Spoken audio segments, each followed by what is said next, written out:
Very, very welcome, SANNA LAMB, today. You are giving an interview for my online summit called Generation Change, and it's about mental health of kids and teens in our difficult times, in our troubled times today. So SANNA, she's a kind of a global citizen, you might say more in a minute, and you are a global leadership trainer. And yeah, you have been doing a rich bow of projects, lots of wonderful stuff, and I'm very honored to have you here for half an hour, maybe today. Do you want to introduce yourself a little bit more? What is important to know? Thank you, Daniela. Thank you for inviting me. You know that I really love to speak the language of archetypes, and so I'll just throw a couple out to introduce myself. I'm a body-centered integrative coach. It's all about integration. I'm a map maker for ease in transition. And I like to think of myself as a champion for social change leaders, such as yourself. Wow. And I'm also a networker for change makers. So those are my people, and I love to gather them together for online events and live events just like you. Yeah. Thank you so much. I think we need all of this in these days. Yeah. When we started talking, we just went into a story because today is a very special day. And storytelling is kind of a medicine, even these days. Sometimes in our Western world, we forget that. So I invite you to start with this story because even mentioning it touched me very much. And then I will maybe go on to ask 2 or 3 questions. Sure. Yeah, I love to share medicine poems and medicine stories because we are flooded with information today. And as we know, facts don't really change people's behaviors, but our personal stories are so unique and memorable. And so my wish and my hope is that this story reminds us of the responsibility that we have to take care with our energetic presence, with what we're focusing on, and our intentionality, especially when we're in the company of young people and children. So I had been studying body-centered psychotherapy about 20 some odd years ago, 4 years ago. And I was traveling a lot between Europe and the United States. And I happened to be on the East Coast visiting family and friends, and I had some educational and business meetings as well. And today is September 11th. And 20 years ago today, I was flying out of New York City with my 3-year-old and my 5-year-old en route to Los Angeles, California. And it was 8:30 in the morning. And no sooner were we in the air than the pilot announced that there was terrorist activity happening and that we needed to land the plane as quickly as possible.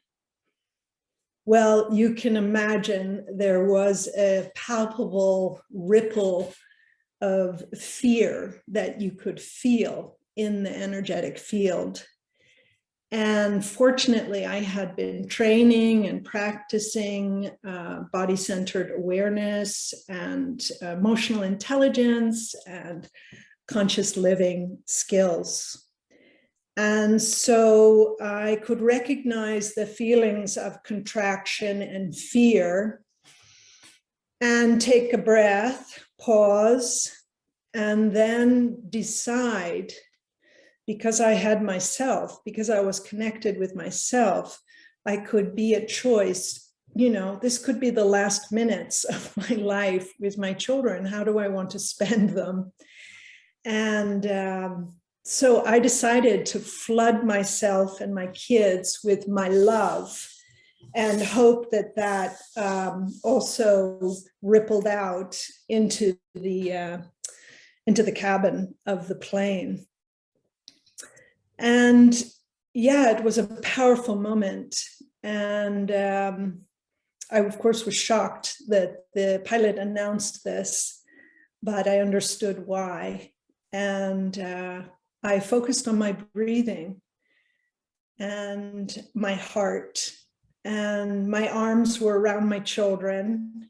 And as we came into Cincinnati, Ohio, which I hadn't intended to be, and ended up spending 4 days there as they shut everything down, I asked one of the flight attendants, what would you do if you were me, with a 3-year-old and a 5-year-old in tow and a lot of luggage, because we were going to spend 3 months in California. And she said, I would get a hotel as quickly as possible. And she proceeded to help me, which I'm forever grateful for, because she was able to find us a hotel with a swimming pool. Wow. And I then spent 4 days, shifting from what is going down, what is the extent of this, managing phone calls with family, with clients, with friends, letting them know that we were okay. And then let's go jump in the pool. So, I mean, for a 3-year-old and a 5-year-old, you've got to be a trunk, a solid, grounded, resourced source of nourishment and presence. And so this was probably the most powerful experience for me in my life, of shifting between this is serious. I have to decide, do I get back on a plane or not? Do I rent a car? Do I take a bus? How, what's happening? Having no idea. So it, of course, relates to your relationship with the unknown. And then being fully present with my kids and listening to them and watching them and following their lead of play and enjoyment. Incredible. So yeah, several days of this, and it was a super powerful anchoring of remembering to, of course, put your oxygen mask on first, make sure that you are grounded and that you are coming from choice and presence and open-heartedness, because it's very easy to go whoop right up into the head and get infected by all of the fear thoughts that are floating around, and going out into the future and leaving the moment. So that was a blessing and powerful experience that has stayed with me to this day. And my 3-year-old went on to write a paper for school in her middle high school years about September 11. And today is this incredible day, which for me also kind of, when crisis happens, it sort of breaks us through our boxes and breaks us out of our sort of little me kind of containers. And meanwhile, phone calls were coming in to family and friends in the United States, from clients and friends in Europe, throughout Europe, where are Sanna and the kids and how are they? And people just felt so connected. Yeah. So that was another anchoring, that when crisis happens, that it's an opportunity for us to think beyond ourselves and to connect with others, and to remember that the world that we live in is so interconnected, and what happens in one place is now happening all around the world. Yes.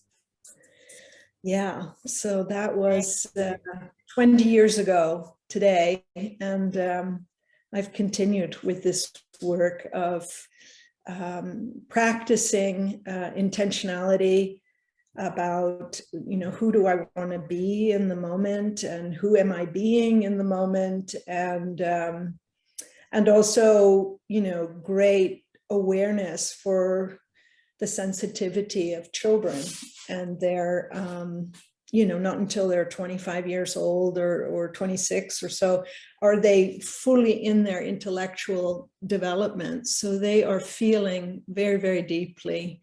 And we as adults need to remember that and be resourced ourselves, because what we are vibrating with, what we are paying attention to, is going to contribute and teach and demonstrate to them what is worthy of being paid attention to.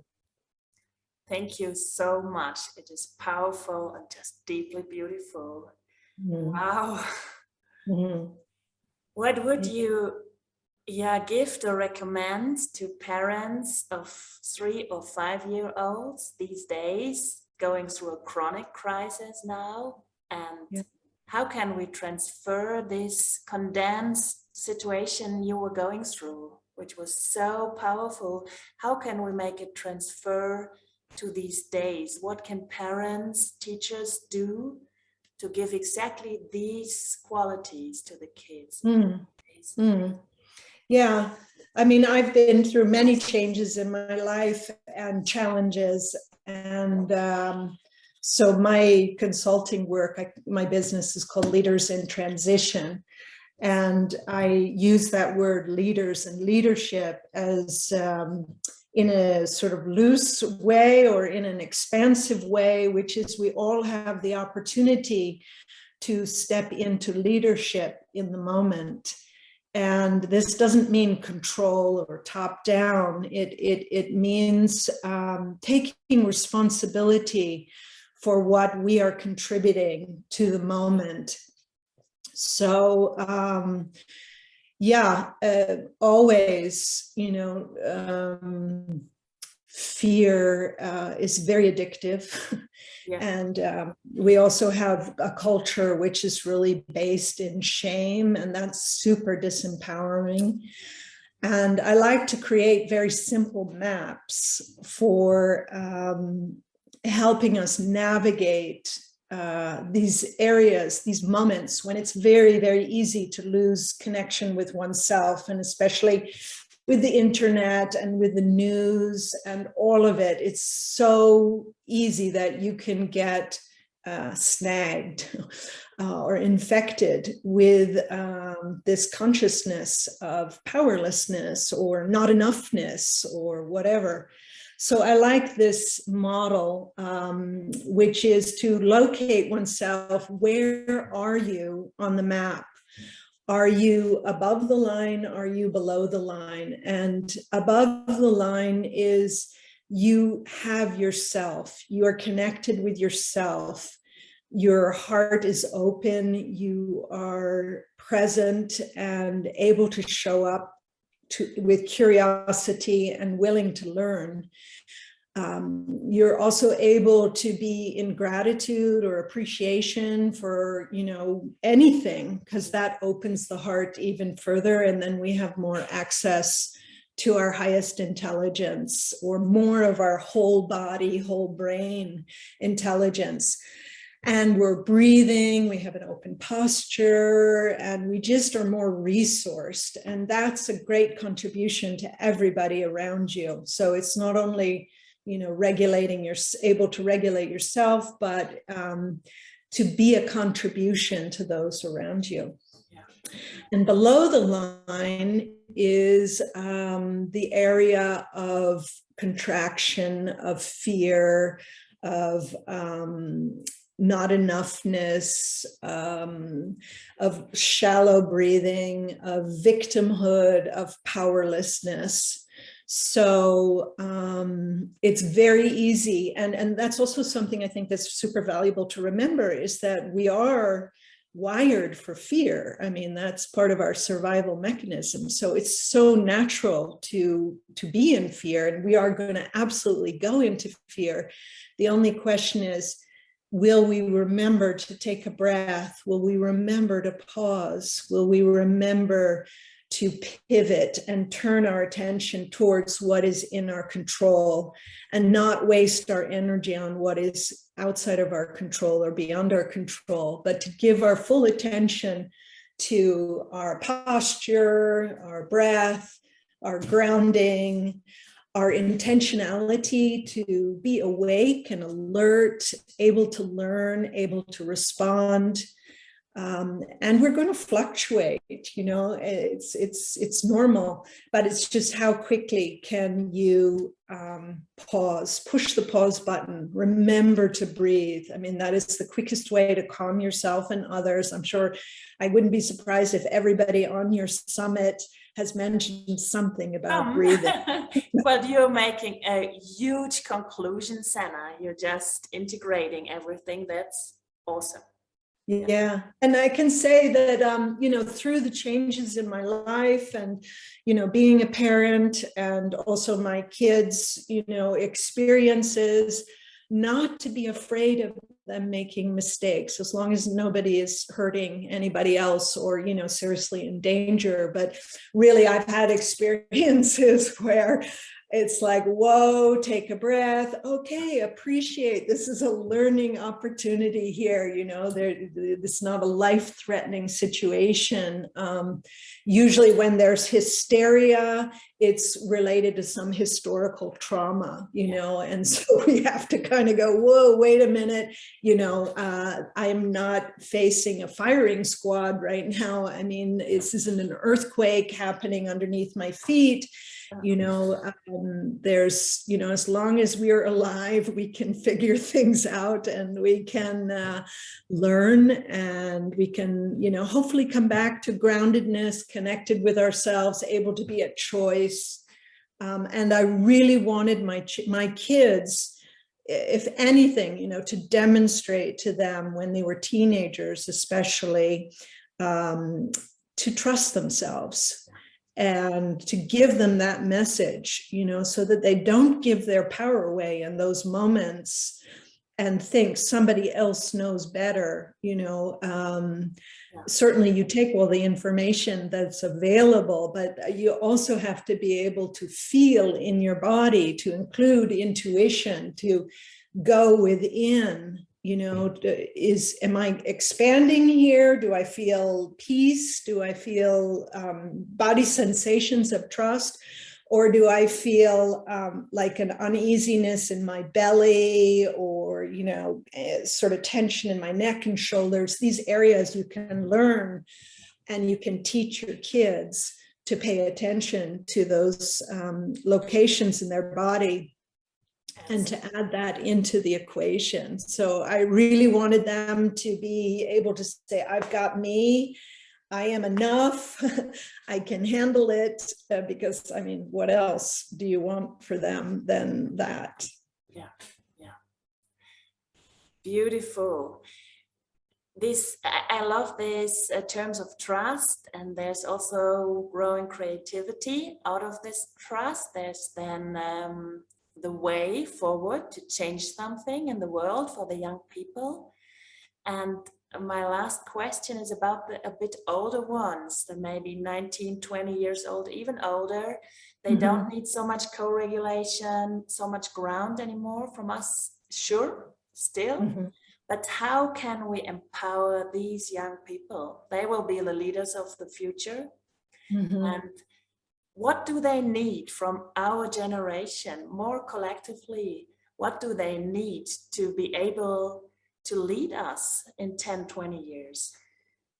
Yeah, well, I think it does relate to what I said, is that sense of self-trust, that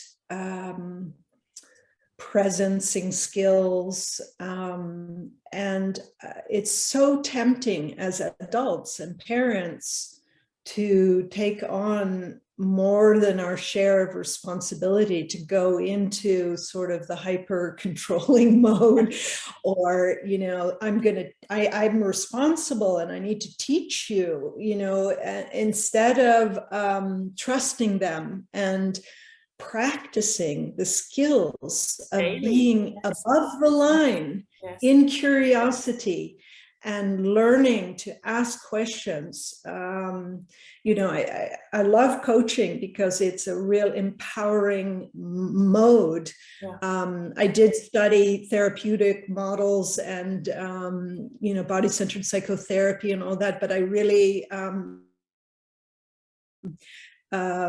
oriented myself more towards shoulder to shoulder. You know, it's really respecting the other person's experience and intelligence. And it's not about age, you know, it's a difference between knowledge and a difference between wisdom.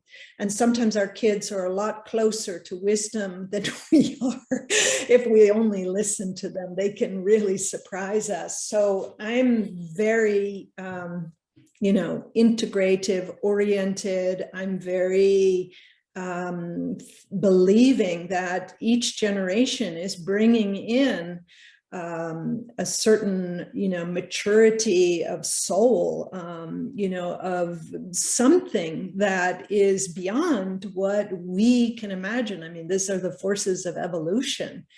And I do believe that they have what they need. I do believe in the inner capacities, and I do want to support that, whether they're children or young adults or, you know, people my age, just to learn to go within and to partner with your body, to be in partnership, listening to your intuition. Because right now we have so much information and so much conflicting information, and whether it's in the business world or in the family, or you're never going to have all the picture. You're never going to have all the information. And so you've got to be able to trust yourself to say, I have enough from where I stand and from what I can see in front of me to take the next step.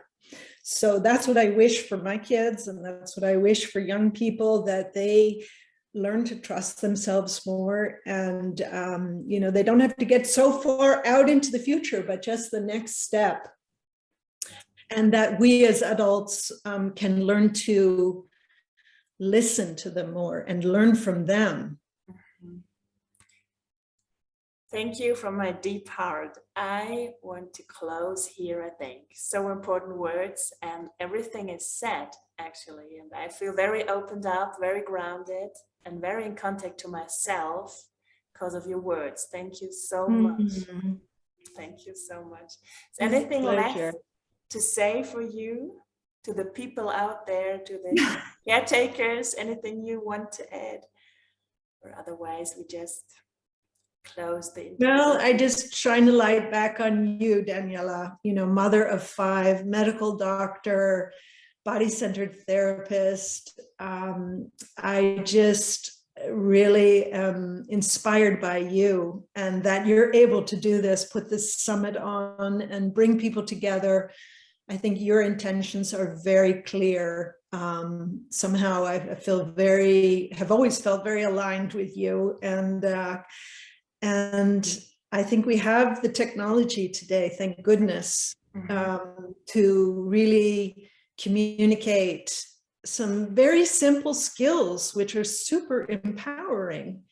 And the old school world of sort of elitism, and that it's complicated and difficult, I think we're evolving out of that, I hope, where it's really about how open are you to learn, because we can learn from each other, and it's all there. And that's what we need to trust, is this open dialogue and communication and trust in the body intelligence and trust in the intelligence of our young people. Yes. Thank Mm. you. And thank you for this beautiful interview, Sanna. Wish you Thank you, all the Danielle. best.